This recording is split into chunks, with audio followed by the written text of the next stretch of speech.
Hello everyone. So in today's video we are going to look at the proof of Euclid's lemma. So first of all, let's see what Euclid's lemma says. So it says that if P is a prime that divides AB, then P divides A or P divides B. So what does this mean? ये lemma हमें बोल रहा है कि अगर हमारे पास P कोई भी प्राइम नंबर है सच दैट कि वो AB को डिवाइड कर रहा है, तो या तो वो A को डिवाइड करता है या तो वो B को डिवाइड करता है. Now it might seem very obvious to you कि हाँ ऐसा तो होता ही है. अगर कोई नंबर किसी के प्रोडक्ट को डिवाइड कर रहा है तो वो उनमें से एक नंबर को भी डिवाइड करता ही होगा. फॉर एग्जाम्पल से कि पी प्राइम नहीं है, तो हमने पी को 4 ले लिया और ए को हमने 2 ले लिया और बी को भी हमने 2 ले लिया. सो वी कैन सी कि जो पी है वो डिवाइड कर रहा है ए बी को. ए बी हमारे पास क्या है, 4 है. पर जो पी है वो 2 को डिवाइड नहीं कर रहा है. So it makes it clear कि ये जो हमारे पास लेमा है वो तभी होल्ड करता है जब हमारे पास जो पी है वो एक प्राइम नंबर हो. So now we have to look at the proof of this lemma.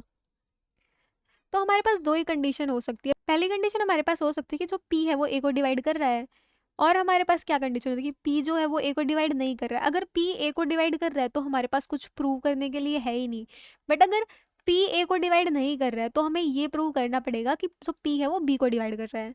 क्योंकि या तो पी ए को डिवाइड कर रहा है या तो वो बी को डिवाइड कर रहा है. अगर वो ए को कर रहा है वेल एंड गुड, अगर वो ए को नहीं कर रहा तो वो बी को कर रहा है. So we will start with the proof like this. Suppose p is a prime that divides ab. Suppose p is a prime that divides ab but does not divide a.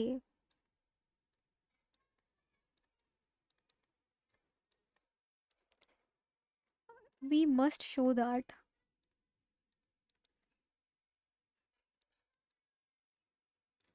p divides b.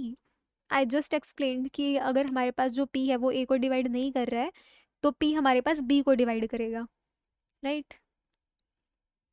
So now since p is a prime,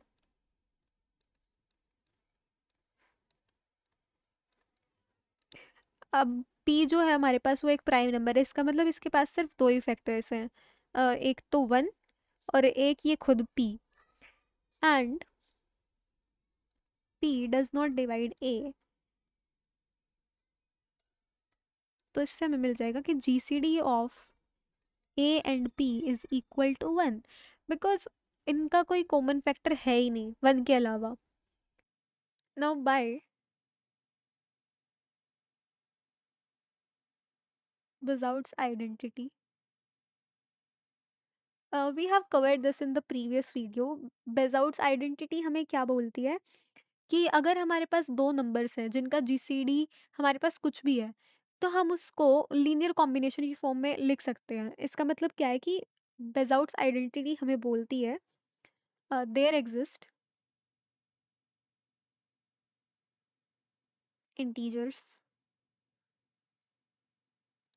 s and t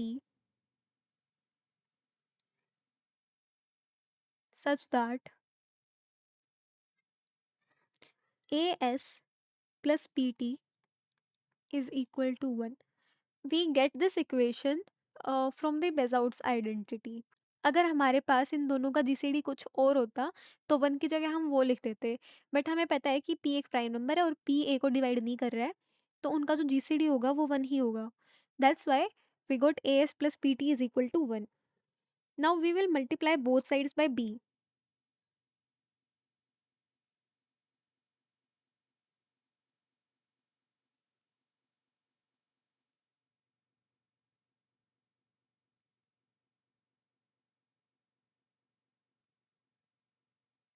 तो हमें क्या मिल जाएगा इससे, a b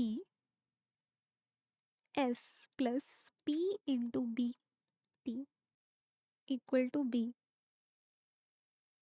Now we know that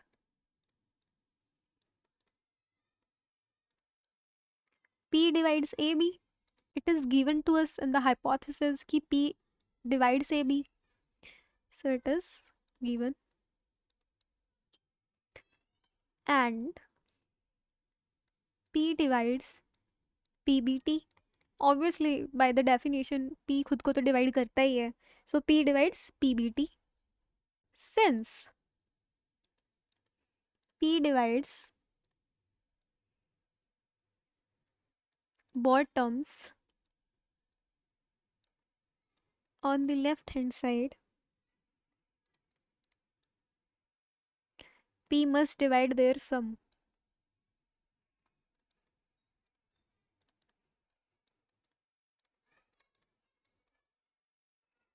अब अगर जो हमारे पास P है वो इन दोनों टर्म्स को डिवाइड कर रहा है, तो इसको भी वो डिवाइड ही करेगा.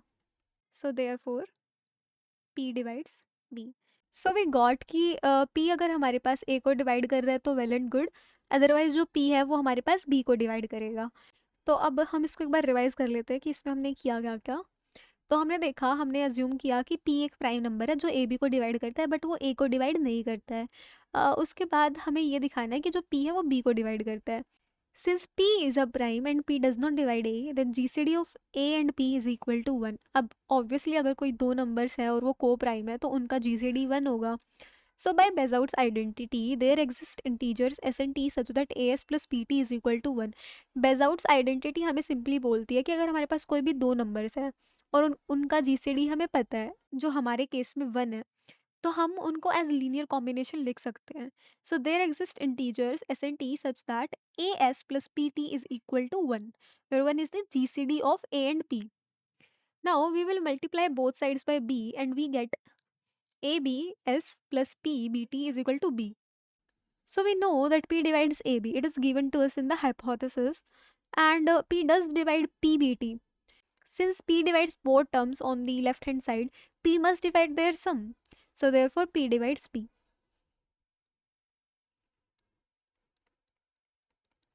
That's all for this video. Thank you.